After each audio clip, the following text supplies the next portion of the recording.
Todo motor a jato e praticamente todo foguete que já voou cometem basicamente o mesmo erro. Eles queimam seu combustível. Isso pode parecer trivial, mas do ponto de vista termodinâmico é a pior escolha. Porque existe uma maneira mais radical de extrair energia do combustível. Você não o queima, você o faz detonar.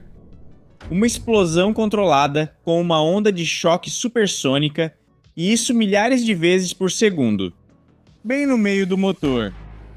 Quem consegue domar isso, constrói uma das combustões mais eficientes que a física permite. Havia dois projetos concorrentes para isso. E um deles acabou de perder essa corrida de forma bastante espetacular.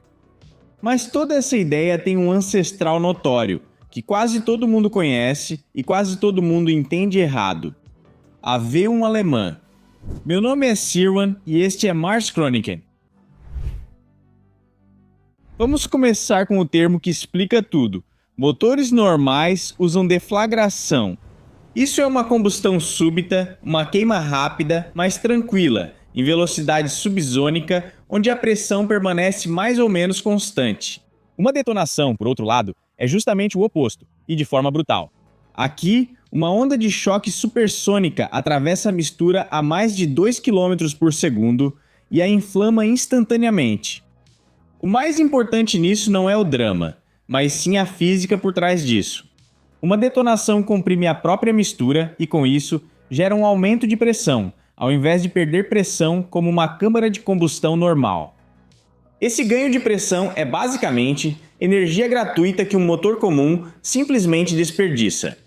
Em teoria, isso pode trazer ganhos de eficiência de até 25% e, de forma mais realista, cerca de 10% no médio prazo.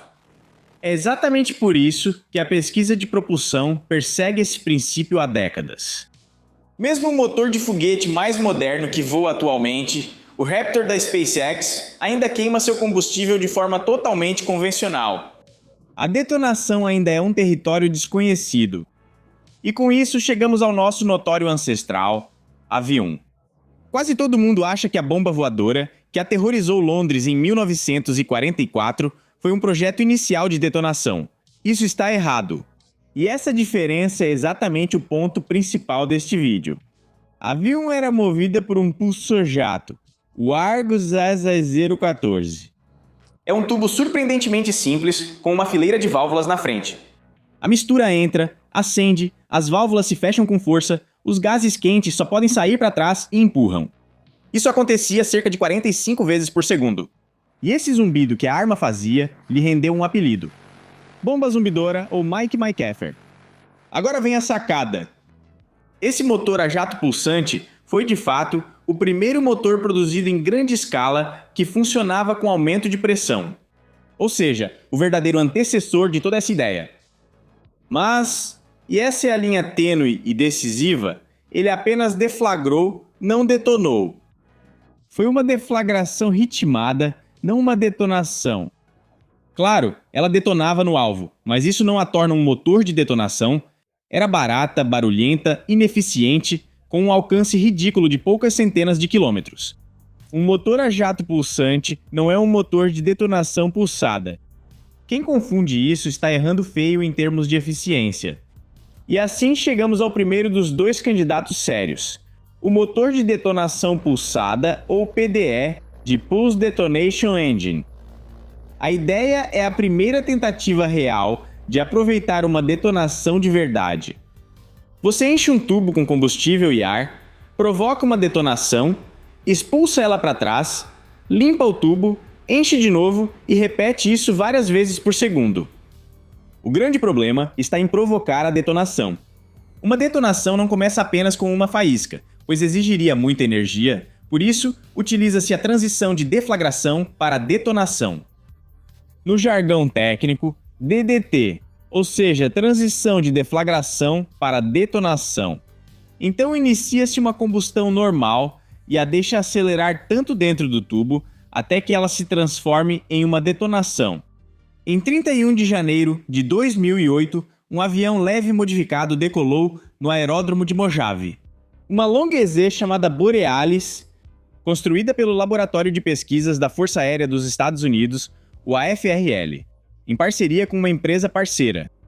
4 tubos de detonação, disparando 80 vezes por segundo, cerca de 90 kg de empuxo. O primeiro voo tripulado da história com um motor de detonação. Pouco depois, a Agência de Pesquisa de Defesa dos Estados Unidos, DARPA, quis construir um avião capaz de voar a Mach 6 com a mesma tecnologia. O PDE parecia ser o futuro do voo supersônico. O PDE tem um erro de projeto embutido que, no fim, o limita. Todo o seu ciclo de trabalho de encher, acender, expulsar e purgar é seu próprio inimigo. Na maior parte de cada ciclo, o motor na verdade não gera empuxo, apenas enche e faz a purga. Isso limita a frequência e, consequentemente, a eficiência. Além disso, há uma carga brutal. Estamos falando de detonações com quase 200 decibéis, ou seja, um motor que, basicamente, é uma metralhadora de explosões e que sacode a si mesmo e tudo ao redor o tempo todo. E esse fluxo de gases de escape pulsante e instável é um inferno quando se tenta acoplá-lo a uma turbina ou a uma tubeira simples.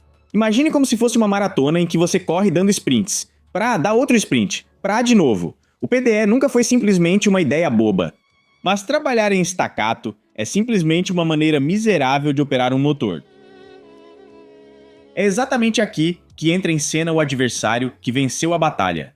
O motor de detonação rotativa, em inglês Rotating Detonation Engine ou RDE.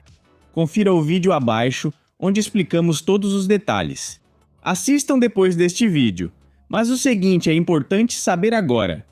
A ideia básica tem uma elegância quase ousada. Em vez de acender repetidamente, você inicia a detonação uma única vez e a deixa correr em círculo. Em uma câmara de combustão em forma de anel feita de 2 cilindros encaixados um no outro. A onda de detonação persegue infinitamente o próprio rabo. Enquanto ela percorre o anel, continua inflamando a mistura recém-injetada. Tudo por conta própria. Não há enchimento nem purga, nenhuma válvula batendo, nenhum tempo morto. Uma única faísca de ignição e depois o negócio simplesmente funciona continuamente. O resultado é um empuxo contínuo com o bônus de eficiência da detonação. Em um motor extremamente compacto, se o PDE é uma metralhadora, o RDE é uma serra circular. E é exatamente por isso que tantas pessoas estão apostando no RDE agora. Em maio de 2025, a empresa Venus Aerospace realizou o primeiro teste de voo de um motor de foguete de detonação desse tipo nos Estados Unidos, decolando dentro da atmosfera. Para ser justo, a agência espacial japonesa JAXA já havia acionado sua variante em foguetes de sondagem no espaço em 2021 e 2024. Mas a corrida continua. A NASA mostrou em estudos ganhos de eficiência de 10 milhões ou mais. Venus ajuda no propulsor. A DARPA está desenvolvendo, junto com a empresa de defesa RTX, que você provavelmente conhece pelo antigo nome Raytheon, motores de detonação para mísseis de cruzeiros supersônicos. A própria Venus quer construir um avião de passageiros que voe de Los Angeles a Tóquio em menos de 2 horas. Só tem um grande porém, e eu não vou esconder isso. Uma onda de detonação que percorre continuamente um anel de metal gera um calor que leva o material ao seu limite.